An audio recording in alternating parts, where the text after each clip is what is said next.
La Alemania nazi comenzó con un hombre y terminaría con un solo hombre, Adolf Hitler. Al comienzo de la Segunda Guerra Mundial, desde 1939 hasta los primeros meses de 1943, parecía que los alemanes tenían la ventaja bajo la dirección de su dictador. Hitler y los nazis habían conquistado la mayor parte de Europa, incluidos los Países Bajos, los Balcanes, Polonia, Dinamarca, Noruega y Francia, tras el éxito abrumador de la estrategia militar Blitzkrieg.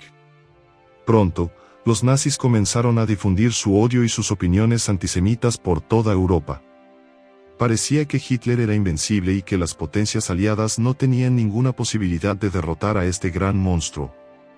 Hitler había unido al pueblo a su lado, demostrando su punto de que el pueblo alemán necesitaba reconstruirse y expandir su país para proporcionar un espacio vital para la nueva raza aria. Sin embargo, en el año 1943, más de 4 años después del inicio de la guerra, su visión de un Reich milenario se estaba desmoronando. Las ciudades alemanas estaban siendo bombardeadas por las fuerzas aéreas estadounidenses y británicas, destruyendo vidas civiles, arrasando importantes depósitos de transporte y vías de ferrocarril y quebrando el espíritu de guerra en casa. El principal aliado europeo de Hitler, Italia, se había rendido a las fuerzas aliadas, abriendo un nuevo frente para que lo defendiera el pueblo alemán. Los soldados alemanes morían en el frente oriental en cantidades cada vez mayores, lo que llevó a Hitler a reclutar a muchachos más jóvenes e inexpertos para el esfuerzo bélico. Mientras los soviéticos hacían retroceder furiosamente a los nazis, provocando ira y devastación en el corazón de Alemania, Hitler, alguna vez invencible, comenzó a declinar. Hoy vamos a ver en detalle los absurdos ocurridos en los momentos finales del dictador del Tercer Reich. Prepárense, el desembarco en Normandía, que se produciría en el verano de 1944, trajo el pánico a los ojos del pueblo alemán. Ahora tenían que soportar la destrucción de la guerra en ambos bandos, junto con la reducción de su imperio. Hitler también se vería arrastrado a un agujero incontrolable. La salud general de un líder mundial otrora ruidoso e impresionante, que había conquistado por sí solo casi toda Europa, empeoraría rápidamente. Sus grandes ideas del pasado se desvanecerían ante la medida que sus enemigos aceleraran la destrucción de su destino nazi. Sus generales de confianza acabarían perdiendo la fe en él y sus decisiones serían vistas en todas partes con sospecha y locura. Su humor cambiaría, surgirían rabietas y el gran, decidido y valiente líder alemán del pasado se dejaría vencer por el cansancio y la desesperación. Con la derrota en el horizonte, un frágil Hitler pronto se hundiría en un sombrío y oscuro abismo. En los últimos 2 años y 5 meses de su gran guerra, se debilitaría debido a muchos periodos de agotamiento, drogadicciones, enfermedades contraídas y golpes aplastantes que hirieron su corazón y su fe, todo debido al rápido declive de su imperio. A medida que perdió la cordura psicológica, caminó hacia lo desconocido, dando órdenes aleatorias e inexplicables de atacar. Estaba inesperadamente arrastrando consigo al país inocente que había llegado a amar y adorar. En los últimos meses de la Segunda Guerra Mundial, las órdenes absolutas e impulsivas de Hitler y sus débiles decisiones para mantener viva a Alemania se vieron alimentadas por los errores que había cometido 3 años antes, en el verano de 1941. El dictador decidió realizar el movimiento táctico más importante de la guerra e invadir la Unión Soviética, tras su fracaso en capturar Gran Bretaña. Hitler comenzó a perseguir su ambición de expandir su imperio hacia el este. Esta era una excelente oportunidad. Creía que los soviéticos sucumbirían a los incisivos ataques de la Blitzkrieg y otorgarían otra rápida victoria a los nazis. Hitler sabía que tendría que invadir y marchar rápidamente sobre Moscú antes de que llegara el temido invierno ruso. Sus asesores más cercanos, entre ellos Albert Speer y Otto Ernst Hammer, advirtieron a Hitler del futuro inminente si la operación no iba según lo planeado, debido a que abriría otro frente, separando así los suministros y soldados alemanes que ahora estarían necesarios en todos los rincones de Europa. En su libro Hitler, un estudio sobre la tiranía el historiador Sir Alan Bullock profundiza en esta ignorancia, diciendo lo siguiente: Hitler estaba convencido de que la guerra en el este terminaría en 2 meses o 3 como máximo. No lo hizo. Solo digo esto, pero actuó sobre esta base, negándose a hacer preparativos para una campaña de invierno. Hitler ignoró a todos y continuó con su plan. Durante la operación, lo drogaron con vitaminas, muchos otros minerales y varias pastillas, todo para mantener su cuerpo en equilibrio. Muchos científicos dijeron que estos medicamentos podrían haber influido en sus decisiones. El famoso nazi Albert Speer, que fue el único de su partido que pidió disculpas a las víctimas del genocidio masivo del Holocausto, recordó las decisiones inconscientes de Hitler. Después de que fuertes fuerzas soviéticas rompieron las posiciones de las divisiones rumanas, Hitler inicialmente intentó explicar y minimizar este desastre haciendo comentarios despectivos sobre las cualidades de combate de sus aliados. Las tropas soviéticas pronto comenzaron a dominar también las divisiones alemanas. Hitler se mostró muy obstinado en los planes para la Operación Barbarroja. Puso muchas excusas, pero no hizo ningún esfuerzo por corregir errores anteriores. La operación no salió según el gran plan de Hitler.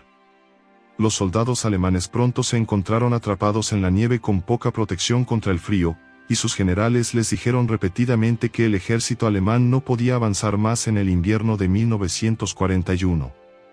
Hitler continuó diciendo que la retirada no era una opción.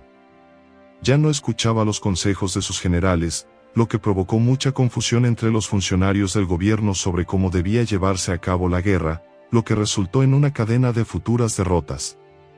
La campaña oriental continuó bajo presión y el frente alemán comenzó a desmoronarse en los primeros meses de 1943. Los nazis y Hitler sufrieron la derrota en la batalla de Stalingrado. Los alemanes perdieron a muchos combatientes experimentados, que se congelaron de frío, murieron de neumonía o fueron derribados por los soviéticos. Hermann Göring, uno de los generales más cercanos a Hitler, que al principio eran personalmente cercanos a su líder, ahora lo criticó por las malas decisiones que había tomado durante la operación. El historiador europeo Jan Kercha escribe en su artículo lo siguiente: Hitler era extremadamente poco burocrático, se mantenía al margen de los asuntos cotidianos del gobierno y no estaba interesado en cuestiones complejas y detalladas. Bajo la presión interna de su equipo y el estrés externo del público emocional, que pensaba que su líder era invencible, Hitler no se centró en los detalles más finos de sus planes, lo que le llevó a perder la campaña del Este. La secretaria Traul Junge, en una entrevista de 2001, recordó cómo Stalingrado cambió todo y dijo lo siguiente: en febrero de 1943, después de Stalingrado, las cosas eran realmente muy diferentes. La atmósfera en el cuartel general del Führer era muy opresiva. Junge recordó que a nadie en el búnker se le permitía hablar de la guerra con el Führer. Muchos historiadores consideran la batalla de Stalingrado como el punto de inflexión de la Segunda Guerra Mundial. La derrota alemana en esta batalla desencadenó una serie de acontecimientos y nuevas derrotas para Alemania. Esto se debió a los planes irreales y decididos de Hitler de mantener el control sobre su imperio incluso cuando la situación era desesperada. Como resultado, Alemania fue lentamente aplastada y finalmente cayó en manos de los aliados, mientras Hitler se hundía en un estado de tristeza y desesperación. El imperio nazi de Hitler fue atacado por otra gran ola de combates en el verano de 1944, cuando las fuerzas aliadas desembarcaron en las playas de Normandía en una importante operación que se llamaría la invasión del día de Hitler. Ya había planeado e implementado la construcción de una invasión. Extensa red defensiva de emplazamientos de armas y muchos obstáculos mortales en las playas desde la costa oeste de Francia hasta las playas de Noruega. Este muro atlántico defendería al nuevo imperio alemán de las amenazas del Océano Atlántico. Desafortunadamente, este muro protector fue traspasado y la invasión podría haberse evitado si Hitler hubiera sido consciente de su entorno. El historiador Watt escribe que, a lo largo de su vida, Hitler coqueteó con el fracaso y se involucró innecesariamente en situaciones que representaban un peligro para él y su movimiento. Si el dictador se hubiera centrado más en el esfuerzo bélico, esta campaña aliada podría haberse detenido. Muchos científicos e historiadores predicen hoy que el líder alemán pudo haber padecido la enfermedad de Parkinson ya en 1943. El autor e historiador Sebastian Hafner señala los primeros signos de advertencia de la enfermedad de Hitler y afirma lo siguiente: su mano podría temblar, pero el agarre de esa la mano temblorosa fue quieta, o nuevamente, repentina e inmortal. Esta enfermedad se apodera del sistema nervioso y paraliza el cerebro. Los temblores que Hitler padecía en su costado izquierdo y la dificultad que tenía para caminar sugieren que son signos de que el dictador pudo haber padecido Parkinson durante su vida. Esta enfermedad también hace que la persona no se dé cuenta de lo que realmente está sucediendo, ya que el cerebro está demasiado débil para funcionar a pleno rendimiento. Cuando las fuerzas aliadas irrumpieron en las playas de Normandía, Hitler, que ya se encontraba en estado crítico, vio la invasión como solo una pequeña distracción de una futura invasión mucho mayor que creía que se avecinaba. Albert Speer registró que Hitler había predicho que los enemigos atacarían la ciudad portuaria de Calais. Hitler tenía 8 divisiones de tanques Panzer en reserva, listas para ser utilizadas en ese fatídico día de junio de 1944.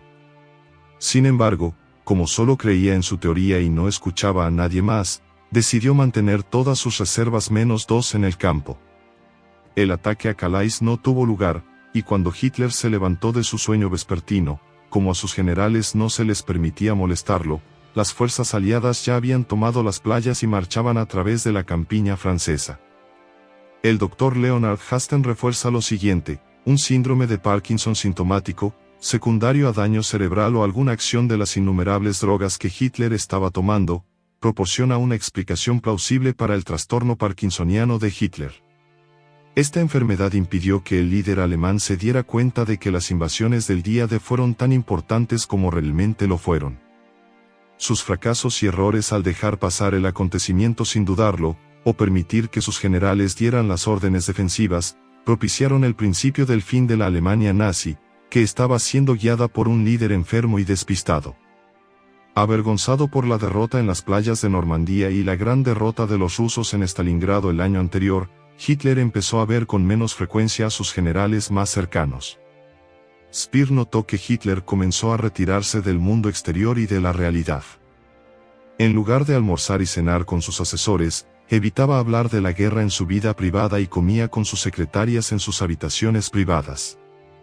Traul Junge recuerda que Hitler se fue aislando poco a poco de su círculo íntimo y pasaba más tiempo solo o simplemente con su amante, Eva Braun. En una de sus entrevistas dijo lo siguiente: después del desembarco de Normandía en 1944, el Führer rara vez veía a ningún miembro de su grupo militar fuera de las reuniones del gabinete. No se nos permitía hablar con él sobre la guerra durante la cena ni tomar una taza de té por la noche. Todas esas operaciones se mantuvieron en secreto y fuera de nuestra vista. Hitler no quería que la gente hablara de los duros efectos de la guerra en su presencia. Según Speer, no quería que la gente le contara los errores que había cometido y que habían puesto a Alemania en la incómoda posición de perder. Como recuerda Joseph Goebbels, mano derecha de Hitler, dijo una vez que esto se debía a que la presencia del viejo y exhausto Führer, cuyo país estaba siendo despojado de sus cimientos tras las derrotas, sugeriría a los alemanes gente que su líder era incapaz de ganar la guerra por ellos. Escribió lo siguiente: así, fue Hitler quien tomó la iniciativa en una guerra global que al final no pudo ganar. Como había hecho tantas veces en su vida, huyó y se escondió, esta vez en su ataque aéreo. Refugio en Berlín, a medida que su salud se deterioraba lentamente, permitiendo que la enfermedad de Parkinson se apoderara de su cuerpo y afectara su juicio y liderazgo. Las malas decisiones de Hitler influyeron en el camino descendente de Alemania hacia la destrucción, a medida que el dictador comenzó a alejarse lentamente de sus personas más cercanas a él y del público en general, manteniéndose alejado por pura vergüenza y sospecha. En la primavera de 1945, la salud física de Hitler, oculta al público, había empeorado rápidamente. Si bien todavía no era consciente del hecho de que sus fuerzas se estaban perdiendo en ambos frentes y tenía planes imaginarios para un feroz regreso nazi, la guerra parecía acercarse a un final decisivo. Mientras el imperio nazi era aplastado, Hitler también recibió los golpes de los errores, las derrotas y el estrés, mientras su cuerpo se deterioraba lentamente y lo llevaba a la tumba.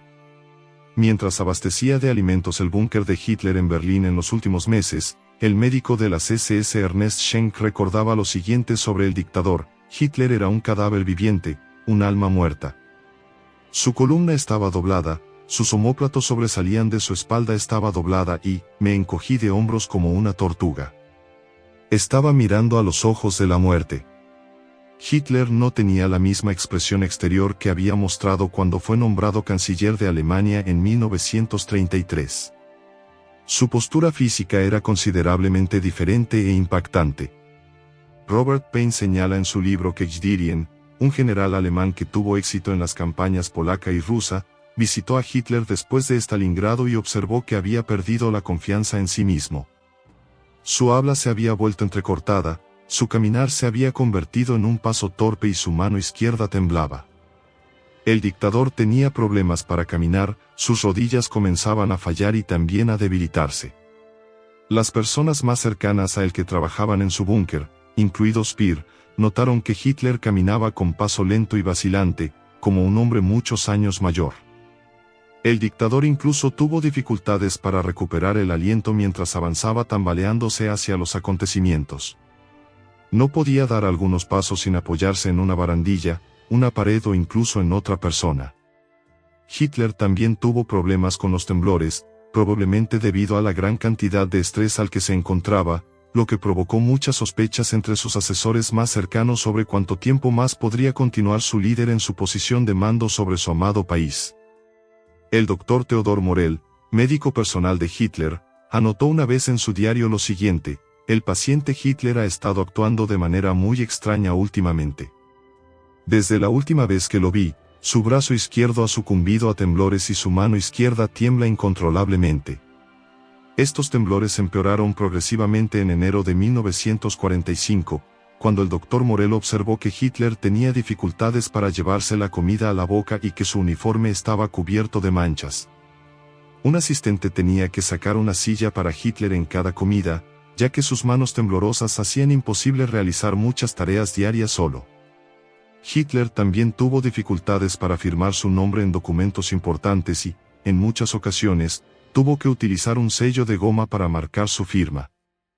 Mientras leía documentos, Karl Donitz, uno de los mayores comandantes navales alemanes de la guerra, observó que el dictador necesitaba una lupa para ver la letra pequeña, probablemente debido a su debilitada vista. Traul Junge recuerda que Hitler también tuvo dificultades para mantenerse sano debido a su encierro en el búnker de la Cancillería en los últimos meses y a su imposibilidad de salir debido a los bombardeos de la artillería soviética. En su entrevista, ella dijo lo siguiente: tuvo que lidiar con una vida muy insalubre, muy poco aire fresco y muy poco ejercicio. La negativa de Hitler a hacer mucho ejercicio, además de su dieta poco saludable de azúcares y dulces, llevaron a la espiral descendente de su salud física. Según Wolfgang Wagner, la canciller alemana puso al menos 7 cucharaditas de azúcar en cada taza de té que bebió durante sus últimos meses en el poder.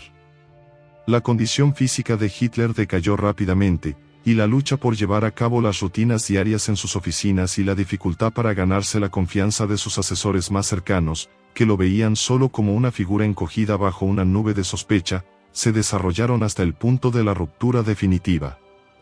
Para el gobierno nacional alemán y uno de los líderes más grandes de todos los tiempos. Influenciado por las desastrosas derrotas que enfrentaba Alemania, la salud psicológica de Hitler también cayó rápidamente en desorden, y los arrebatos de ira se volvieron comunes dentro del cuartel general del Führer en los últimos 2 años. El dictador tenía sobre sus hombros muchas cargas que gestionar. Speer afirmaría en sus memorias que se dio cuenta de que Hitler quería tener más control sobre su ejercicio a medida que las derrotas se hacían más frecuentes. Speer lo expresa de esta manera: se ocupaba regularmente de una enorme cantidad de trabajo diario. Mientras que en el pasado dejaba que otros trabajaran con él, ahora asumía cada vez más responsabilidad por los detalles. Los generales de Hitler a veces eludían los planes de su líder, porque la mayor parte del tiempo Hitler no sabía de qué estaba hablando y era ajeno a las situaciones reales. Cuando el líder descubría estas conspiraciones, estallaba en ataques de ira que podían durar desde unos minutos hasta varias horas. Alan Bullock escribe lo siguiente en su biografía: cuestionar las suposiciones o los hechos de Hitler lo sacudió y lo sacó de ritmo. Estos ataques de gritos y rabia incontrolable ocurrieron con mayor frecuencia a medida que la Alemania nazi llegaba a sus últimos días. Speer también se refirió al cambio de actitud de Hitler, diciendo lo siguiente: el exceso de trabajo y el aislamiento le llevaron a un peculiar estado de petrificación y rigor. Sufría periodos de letargo mental y estaba permanentemente cáustico e irritable. Antes, tomaba decisiones con una actitud casi deportiva. Facilidad, ahora tenía que expulsarlos de su cerebro agotado. Muchos en el círculo íntimo de Hitler, incluido Martin Bormann, que era el secretario privado del dictador, recordaron que todos entraban en pánico en los momentos de arrebatos de ira, porque la mayoría de las veces las rabietas iban seguidas del despido o la ejecución de alguien. Unos días antes de la rendición de Alemania a finales de abril de 1945, y unas horas después de que el Dr. Morell fuera despedido, Hitler, sin nadie que le entregara personalmente las medicinas, finalmente anunció que toda esperanza había sido destruida.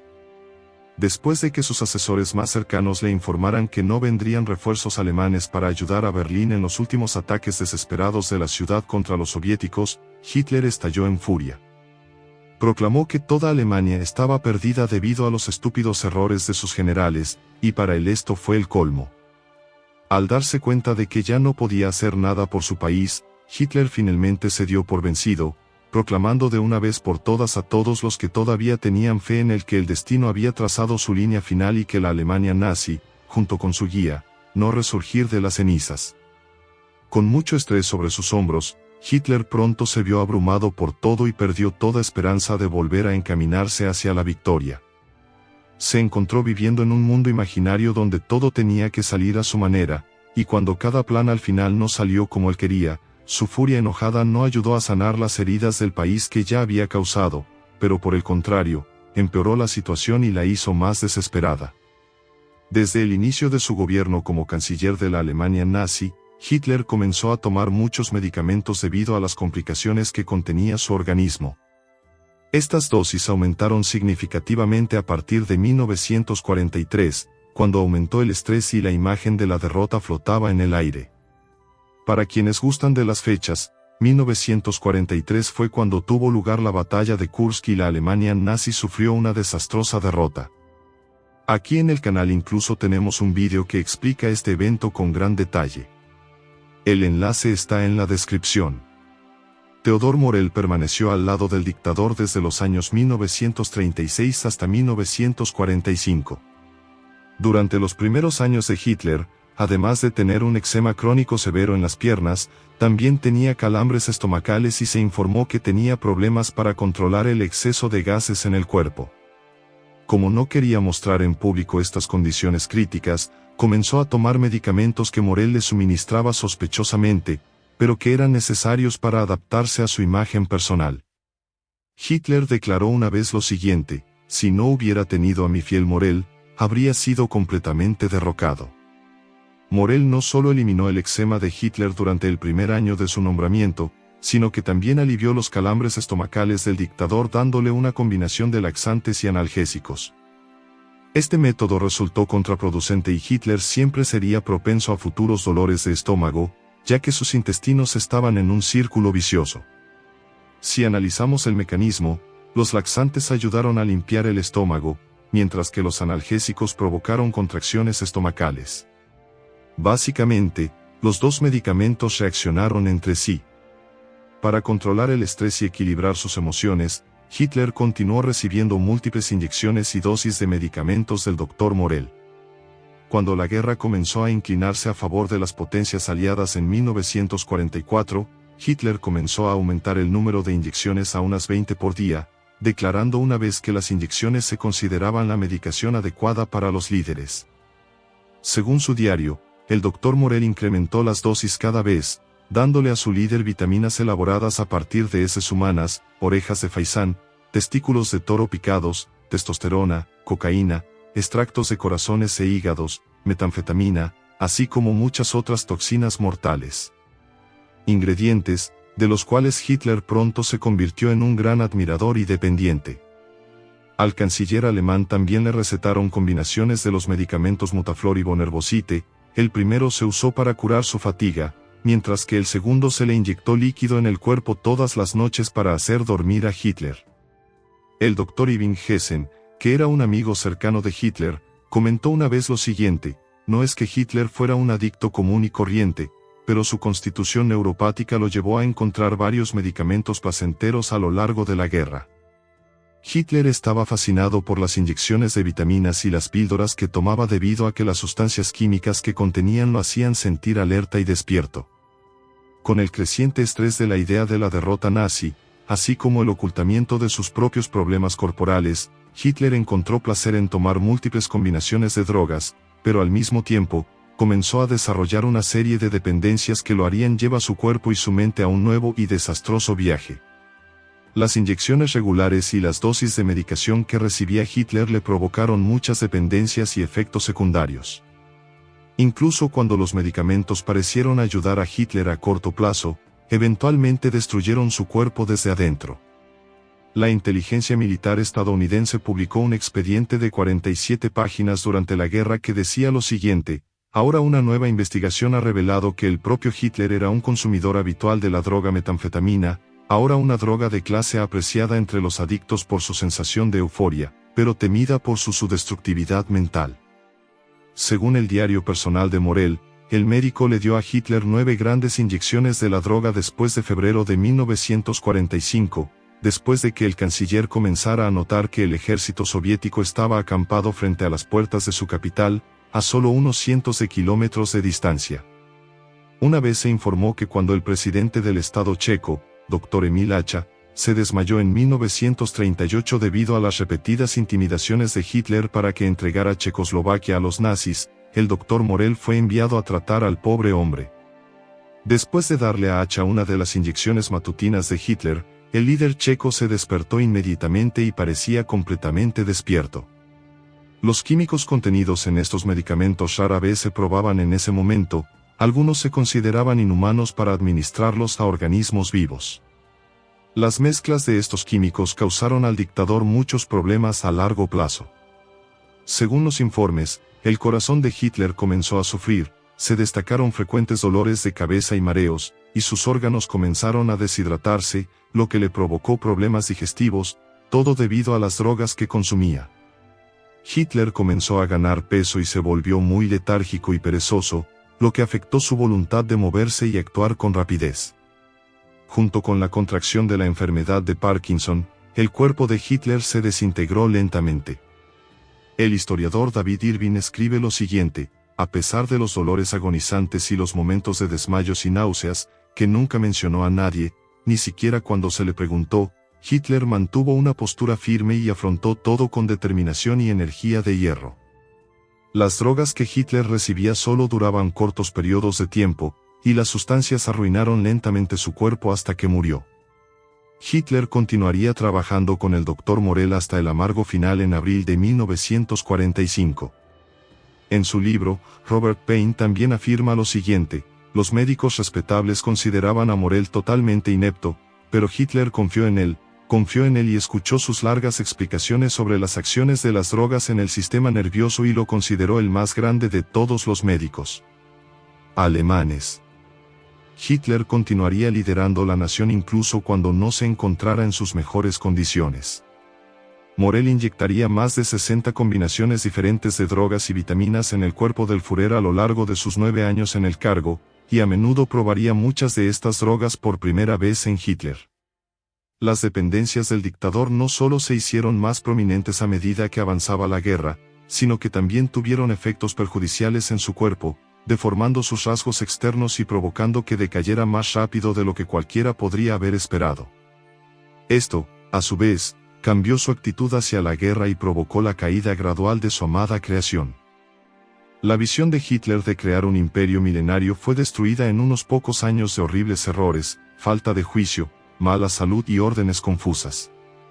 Para lucir lo mejor posible en cada evento y querer representar el modelo de hombre ario, Hitler se dedicó a inyecciones ilegales y dosis diarias de drogas mixtas durante varios años.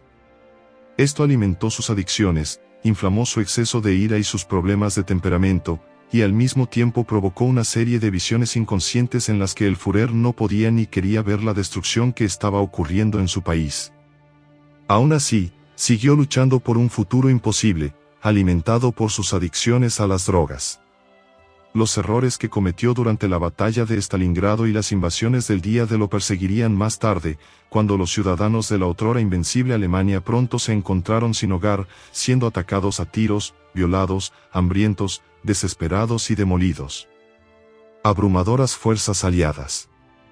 Los generales del dictador continuaron mirando a su líder con sospecha e ira durante los últimos 2 años, pensando que su extrovertido dictador del pasado había perdido su inteligencia, lo que rápidamente llevó al aislamiento de Hitler de sus amigos más cercanos y del público por igual. Sin apariciones públicas de su amado líder, toda esperanza en Alemania se perdió repentinamente. Si bien muchos alemanes leales perdieron la fe en su causa y se dieron por vencidos en todos los ámbitos de la vida, esto promovió una disolución más rápida del imperio nazi. Tanto el Ejército Rojo como los aliados occidentales avanzaban hacia Alemania.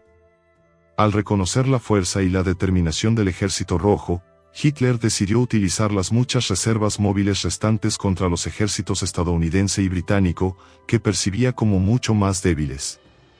El 16 de diciembre lanzó la ofensiva de las Ardenas para incitar a la desunión entre los aliados occidentales y, tal vez, convencerlos de unirse a su lucha contra los soviéticos.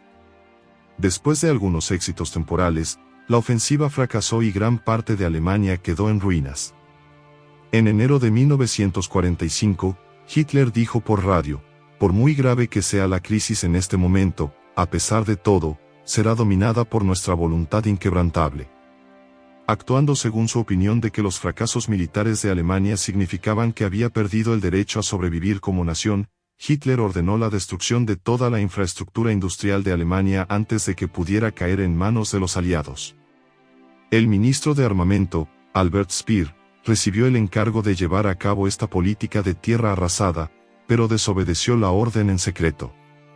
En una fría tarde de finales de marzo de 1945, el general Duig de Eisenhower se sentó en su cuartel general en Reims, en el noreste de Francia, y redactó un cable histórico y sin precedentes. Fue enviado a Moscú para recibir la atención personal de Stalin. Esta fue la primera vez en todos los años de la guerra que el comandante supremo de las fuerzas expedicionarias aliadas se comunicó directamente con el líder soviético, pero ahora había razones urgentes y apremiantes para ello. El avance final de las fuerzas aliadas hacia Alemania estaba a punto de comenzar, y era claramente importante que los ejércitos angloamericanos coordinaran sus acciones con los soviéticos. Eisenhower informó a Stalin de sus planes y pidió reciprocidad, queriendo evitar que se repitiera la situación de 1939, cuando, en una fase muy diferente de las hostilidades, tropas alemanas y rusas, aliadas por tratado, se encontraron frente a Polonia mientras ese país estaba siendo dividida entre Stalin y Hitler. No se trazó ninguna línea de demarcación preestablecida y ese enfrentamiento debía evitarse a toda costa. Eisenhower envió a otros 2 cabos esa tarde, uno a Washington y el otro al general del ejército George Marshall, que era su superior inmediato. Otro fue enviado al general Bernard Montgomery, comandante en jefe del 21º Grupo de Ejércitos en el norte de Alemania. A ambos hombres, Eisenhower les describió su nuevo plan para poner fin rápidamente a la guerra.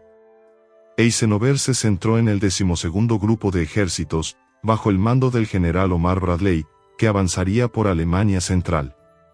Allí, como esperaba Eisenhower, se encontraría con los rusos y dividiría Alemania en 2.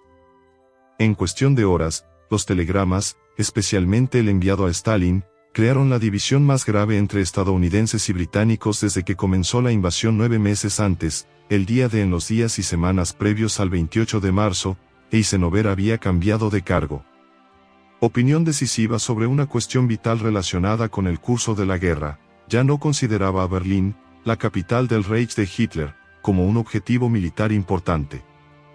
Frente a los generales británicos, Eisenhower no estaba entrenado para considerar los objetivos políticos como parte de la estrategia militar, su principal preocupación era terminar la guerra lo más rápido posible y con el menor número de bajas. A nivel internacional, Eisenhower carecía de experiencia política. Su misión, tal como la definieron los jefes del Estado Mayor Combinado, era clara: entrarán en el continente europeo y, junto con las demás Naciones Unidas, emprenderán operaciones dirigidas al corazón de Alemania y a la destrucción de sus fuerzas armadas. Incluso en esta última etapa de la guerra, su objetivo era puramente militar, destruir al ejército enemigo lo más rápido posible. En cualquier caso, ya se había acordado en niveles superiores que Berlín quedaría bajo control soviético. Para los británicos en general, y para Churchill en particular, la configuración del mundo de posguerra ya estaba clara. Al igual que Checoslovaquia y Polonia, gran parte de Europa del Este ya estaba bajo el dominio ruso, destinada al régimen comunista. Si Montgomery pudiera capturar Berlín antes que los rusos, sería una gran victoria propagandística y daría a los aliados occidentales una ventaja importante en futuras negociaciones. Churchill ya había observado con aprensión los cambios en el comportamiento de Stalin desde la conferencia de Yalta de febrero de 1945, en la que ya se había elaborado el mapa mundial posterior a 1945. Por ejemplo, los bombarderos angloamericanos obligados a aterrizar detrás de las líneas rusas estaban siendo internados junto con sus tripulaciones. Los rusos se habían negado a evacuar a los soldados angloamericanos en los campos del este, aunque se estaban haciendo arreglos recíprocos para los soldados rusos en los campos del oeste. Al mismo tiempo, se negaban las bases aéreas y las instalaciones de repostaje y reparación de bombarderos estadounidenses en territorio controlado por Rusia. En estas circunstancias tempranas de la Guerra Fría, Churchill consideró el telegrama de Eisenhower a Stalin como una intervención ingenua y peligrosa en la estrategia política global. Hubo varias razones para el cambio de opinión de Eisenhower respecto a Berlín. Detestaba profundamente a Montgomery, que estaba al mando en el norte, y decidir atacar Berlín le daría al mariscal de campo británico un papel mayor del que Eisenhower podía tolerar. El 12 de abril de 1945, el presidente Roosevelt murió en su casa de Warm Springs, Georgia. Al enterarse de la noticia, la jerarquía alemana celebró y Joseph Goebbels comentó: "Este es el punto de inflexión". Al día siguiente, el propio Hitler tranquilizó a las maltrechas tropas de su nación en el frente oriental, asegurándoles que el alivio era inminente. Aseguró que Berlín seguiría siendo alemana y que Viena, que los rusos habían tomado ese mismo día, pronto volvería a formar parte de la patria. En realidad, sin embargo, esto ilustró perfectamente la ilusión con la que el mando nazi seguía manteniendo el esfuerzo de guerra. De hecho, tan solo en las últimas 24 horas, las tropas estadounidenses habían capturado 2 montículos de agua pesada, eliminando cualquier posibilidad de que los alemanes desarrollaran una bomba atómica en los próximos meses. 2 días después, el 15 de abril, el ejército alemán lanzó un contraataque contra los estadounidenses cerca de Wilson en un esfuerzo por unirse a sus patriotas en la batalla por Berlín. La operación fracasó y los estadounidenses, que llamaron reveladoramente a la batalla Operación Capet, rechazaron al ejército de Hitler con una brutal combinación de artillería, tanques y armas de fósforo. El fin de la Segunda Guerra Mundial estaba cerca y así comenzaron los últimos días de los nazis. En las primeras horas del día siguiente, el 16 de abril, el mensaje fue transmitido claramente: a las 3 de la madrugada, los soviéticos iniciaron su ofensiva contra Berlín, con nada menos que 20 ejércitos, lo que correspondía a 2,5 millones de soldados y 40.000 morteros y campaña. Armas. La situación de Hitler era desesperada y ahora finalmente se dio cuenta de ello. El 20 de abril, su 56º y último cumpleaños, Hitler hizo su último viaje desde el Führerbunker a la superficie. En los jardines en ruinas de la Cancillería del Reich, entregó cruces de hierro a los soldados adolescentes de las juventudes hitlerianas, que ahora luchaban contra el Ejército Rojo en el frente cerca de Berlín. El 21 de abril, el primer frente bielorruso de Georgy Chukov rompió las defensas del grupo de ejércitos Vístula del general Gatzer de Inrisi durante la batalla de Seeloitz y avanzó hacia las afueras de Berlín. Hitler, negando la desesperada situación, puso sus esperanzas en el destacamento mal equipado y mal comandado del ejército de Steiner, que estaba al mando de Felix Steiner. Hitler le ordenó atacar el flanco norte del saliente, mientras que al 9º ejército alemán se le ordenó atacar el norte en un ataque de pinza. Durante una conferencia militar el 22 de abril, Hitler preguntó sobre la ofensiva de Steiner. Se le informó que el ataque no se había lanzado y que los soviéticos habían entrado en Berlín. Luego, Hitler ordenó a todos, excepto a Keitel, Hodel, Krebs y Bergdorf, que abandonaran la habitación. Luego lanzó un ataque verbal contra la supuesta traición e incompetencia de sus generales, que culminó con su declaración, por primera vez, de que todo está perdido. Anunció que se quedaría en Berlín hasta el final y luego se suicidaría. El 23 de abril, el Ejército Rojo había rodeado Berlín y Goebbels emitió una proclama instando a sus ciudadanos a defender la ciudad. Ese mismo día, Göring envió un telegrama argumentando que, como Hitler estaba aislado en Berlín, debía asumir el liderazgo de Alemania. Göring fijó un plazo tras el cual consideraría a Hitler incapacitado. Hitler respondió haciendo arrestar a Göring. En su última voluntad y testamento del 29 de abril, también destituyó a Göring de todos los cargos gubernamentales. El 28 de abril, Hitler descubrió que Himmler, que había abandonado Berlín el 20 de abril, estaba intentando negociar una rendición con los aliados occidentales. Consideró esto una traición y ordenó el arresto de Himmler, al mismo tiempo que ordenó la ejecución de Hermann Fegelein, el representante de las SS de Himmler en la sede de Hitler en Berlín, por deserción. La noche del 28 de abril, Hitler tenía muchas cosas en que pensar. Durante el día habían llegado noticias de que se había producido un levantamiento en el norte de Italia. Benito Mussolini había sido arrestado por partidarios y algunos de los comandantes militares de Hitler en Italia estaban iniciando negociaciones de armisticio. Al mismo tiempo se había producido un intento de golpe de Estado en Múnich. Las fuerzas rusas estaban solo a unos 900 metros del búnker, y el 9º ejército alemán, al que se le había ordenado romper el asedio ruso a la capital del Reich para rescatar a Hitler, probablemente no podría llevar a cabo su misión.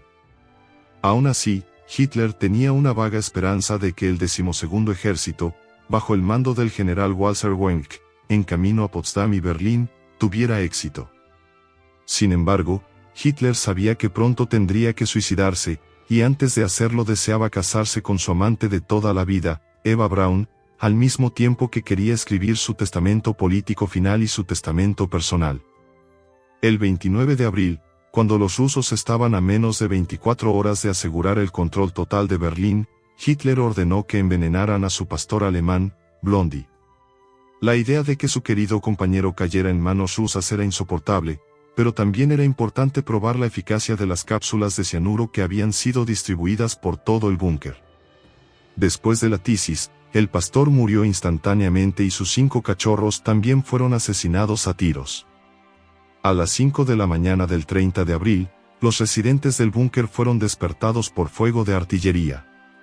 Al cabo de una hora, Hitler, que estaba sentado con los ojos cansados, en bata y zapatillas, fue informado de que solo faltaban unas horas para la derrota. Alrededor de las 2 de la tarde, Hitler tomó su última comida. Ha llegado el momento, todo ha terminado, afirmó.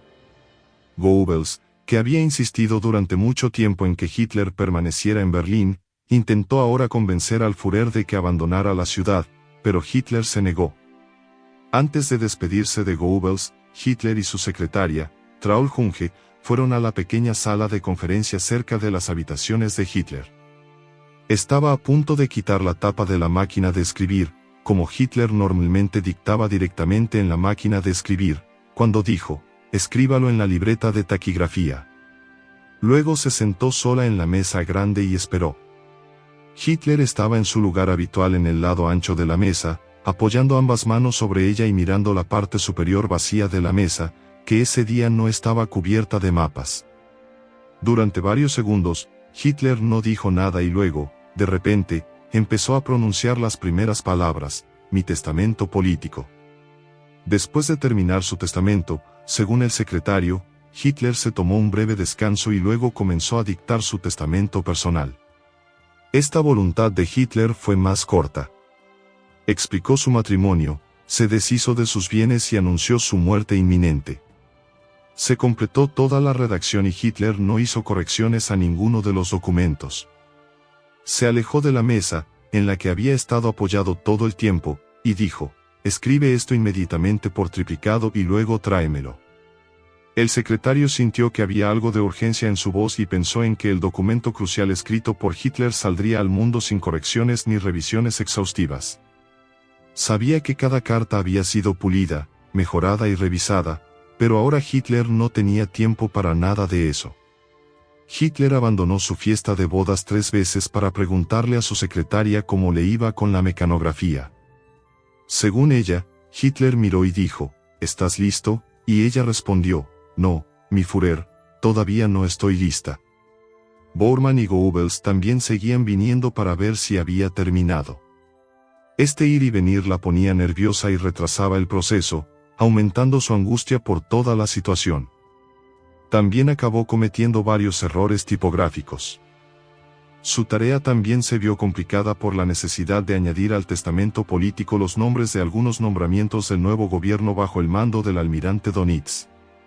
Durante la fiesta de boda, Hitler discutió y negoció el asunto con Bormann y Goebbels, mientras la secretaria mecanografiaba copias limpias del testamento a partir de sus notas taquigráficas.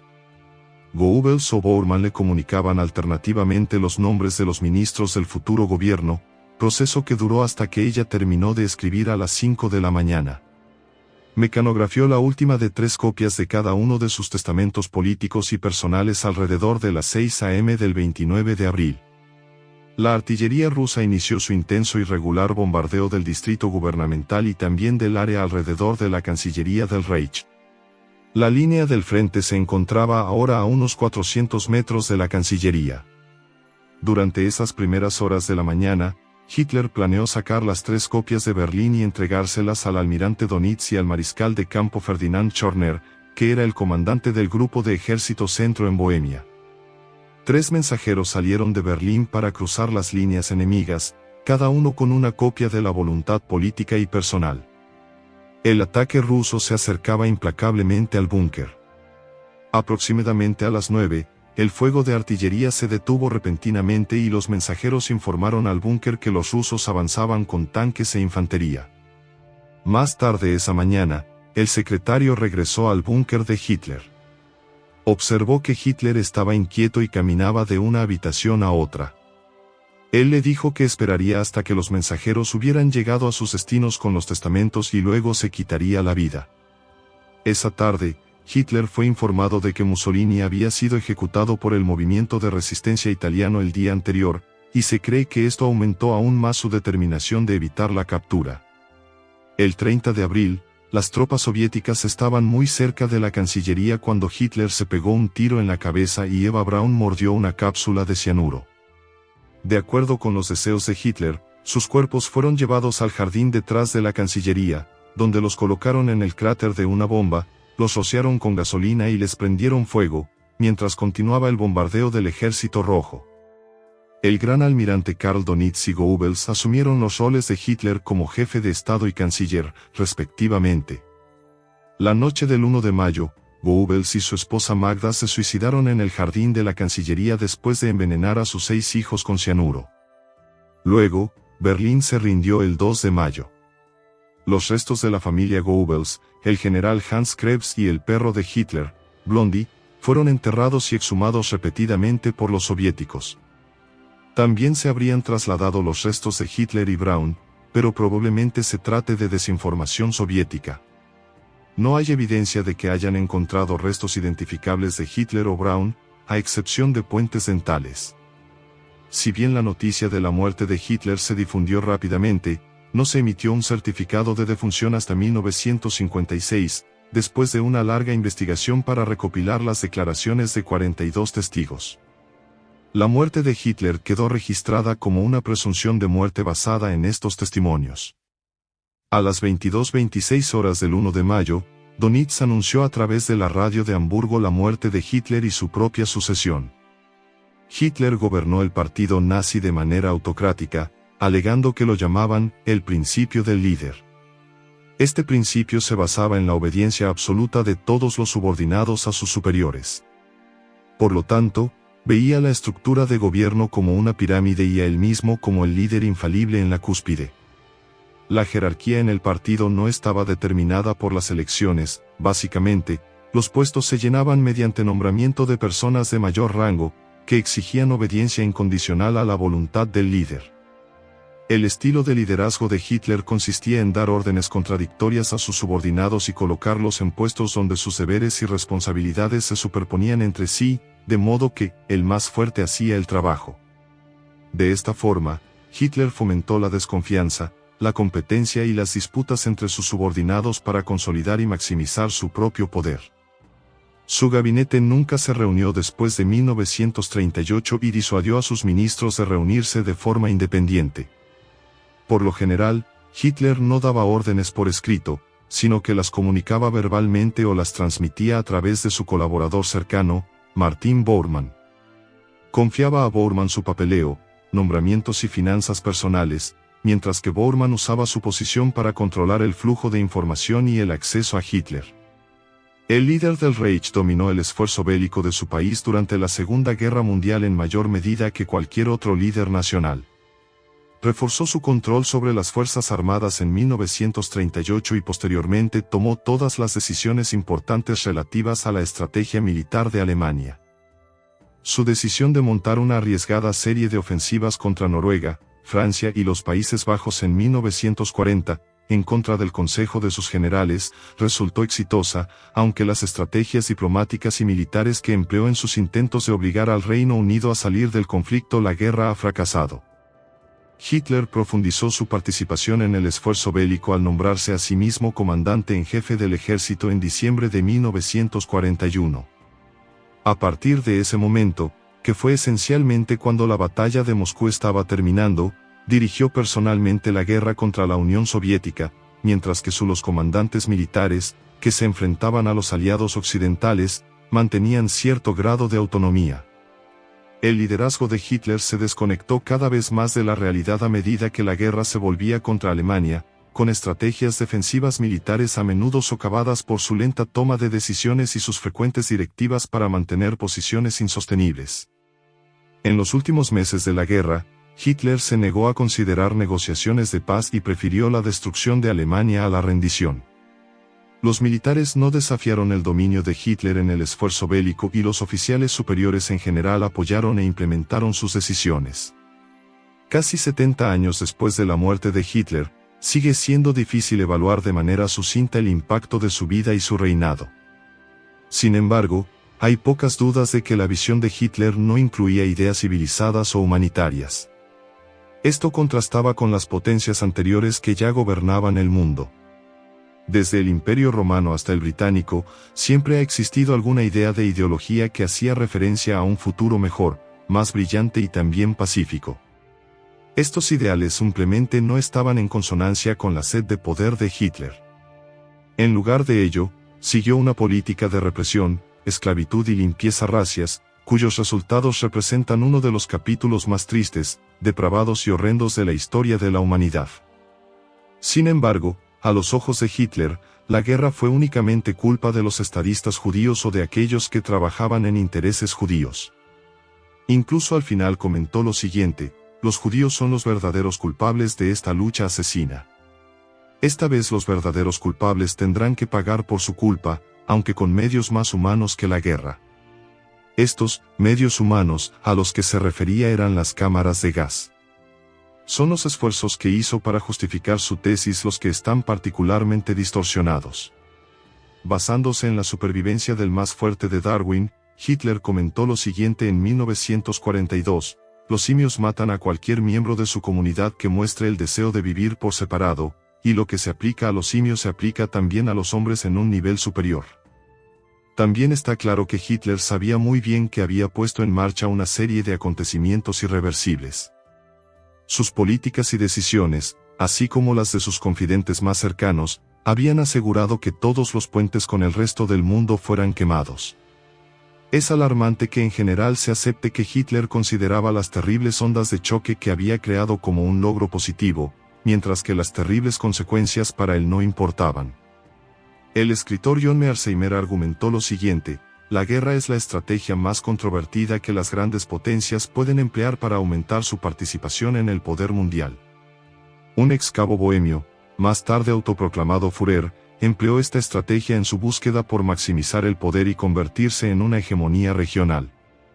Sin embargo, librar guerras en múltiples frentes geográficamente distantes y con comunicaciones mínimas resultó en un tramo estratégico.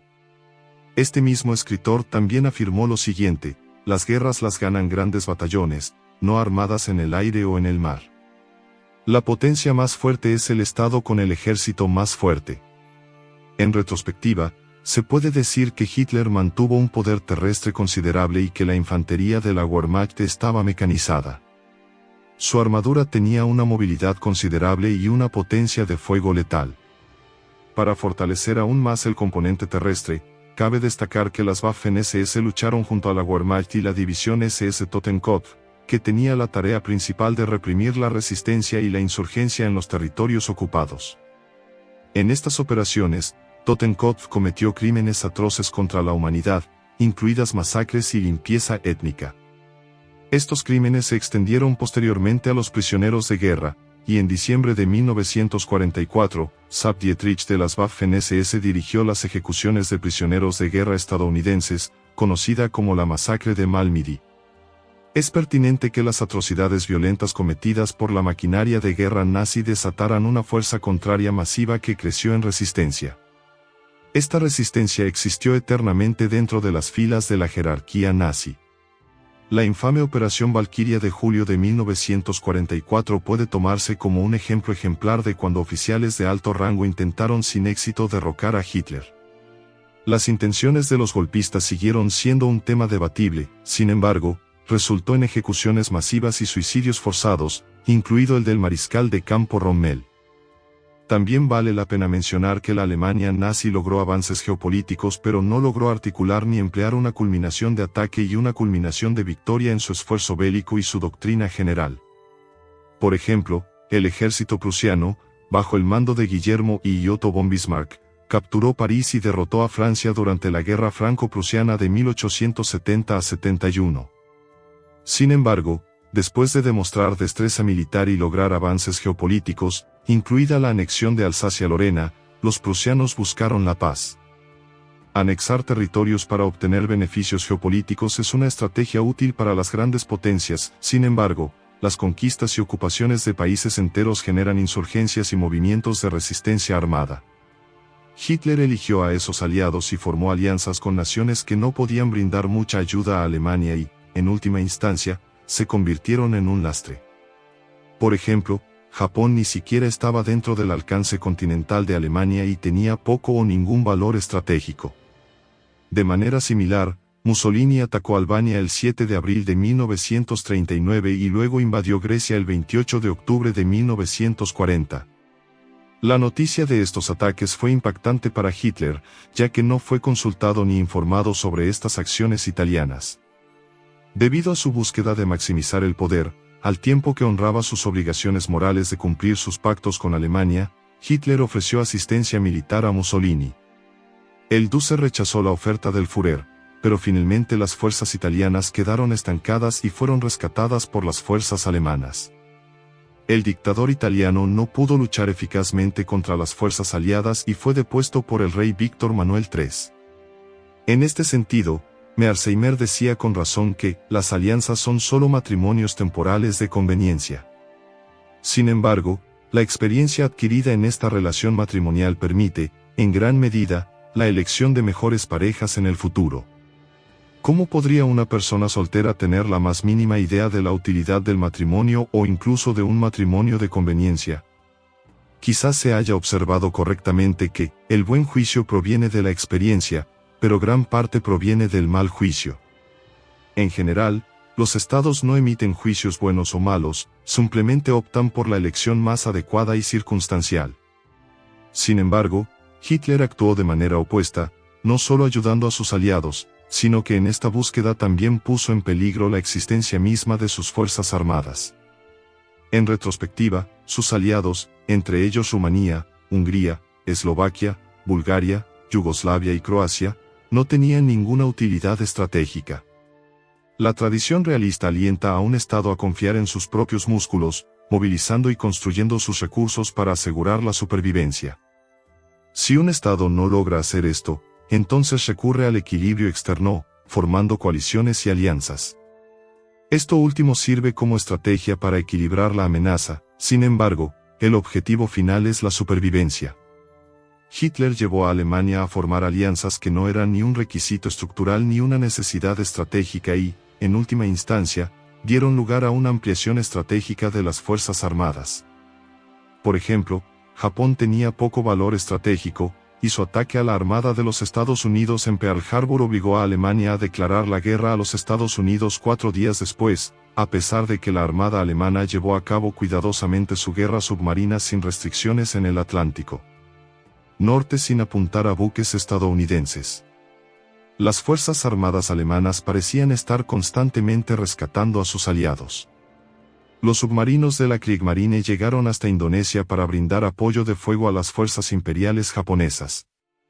La puntualidad tiene un gran valor en la realización de operaciones militares, y Hitler invadió Dinamarca y Noruega de manera oportuna para asegurar el suministro de mineral de hierro de Suecia. Estratégicamente, ambos estados tenían un enorme valor a la hora de maximizar su poder. Sin embargo, Hitler cometió un gran error al subestimar a los soviéticos. Descuidó el hecho de que el pacto Molotov-Ribbentrop era beneficioso para él y le proporcionaba un este seguro. Cuando Alemania actuó como actor irracional, el sistema la castigó y Hitler tuvo un final amargo, sin otra opción que suicidarse el 30 de abril de 1945, con su Reich de 1000 años hundiéndose en el abismo de la oscuridad. Por lo tanto, el canciller que se convirtió en gobernante absoluto no fue racional al elegir a sus aliados. Si hubiera actuado como un verdadero realista y no hubiera declarado la guerra a Estados Unidos para complacer a Japón, podría haber tenido un final mejor. En última instancia, esto resultó en que Estados Unidos ganara y Alemania perdiera a nivel estratégico. Hitler también cometió un gran error al enviar sus tropas a Libia para ayudar a las fuerzas italianas. Repitió el mismo error en varias ocasiones. El Afrika Korps, dirigido por el mariscal de campo Rommel, era una fuerza expedicionaria única en esa época. Siempre estaban ocupados rescatando a las fuerzas italianas porque no podían resolver sus propios problemas. Básicamente crearon un desastre que las fuerzas alemanas tuvieron que limpiar. Las potencias aspirantes tienden a convertirse en hegemones regionales. Mearsheimer señaló lo siguiente: una vez que un Estado alcanza esta posición exaltada, se convierte en una potencia del status quo. De 1933 a 1945, Alemania siguió siendo un Estado revisionista y aspiraba a lograr la hegemonía regional. Sin embargo, en septiembre de 1938, el entonces primer ministro británico Chamberlain tomó el Acuerdo de Paz de Múnich como un indicador de que Alemania se estaba convirtiendo en una potencia del status quo, lo que le llevó a comentar lo siguiente: hemos logrado la paz en nuestro tiempo. En retrospectiva, Chamberlain recurrió a la estrategia del apaciguamiento cuando trató con una Alemania revisionista pero demasiado agresiva. A costa de parecer tonterías, les digo que el movimiento nacionalsocialista durará 1000 años. No olviden cómo se rieron de mí hace 15 años cuando declaré que algún día gobernaría Alemania. Ahora se ríen tontamente cuando declaro que permaneceré en el poder. Chicos, muchas gracias por ver este video hasta el final. Si crees que el canal Historou te ha aportado mucho en los últimos tiempos, considera apoyarnos para que siempre podamos traer contenido único y de calidad aquí. Que Dios los bendiga a todos y nos vemos pronto.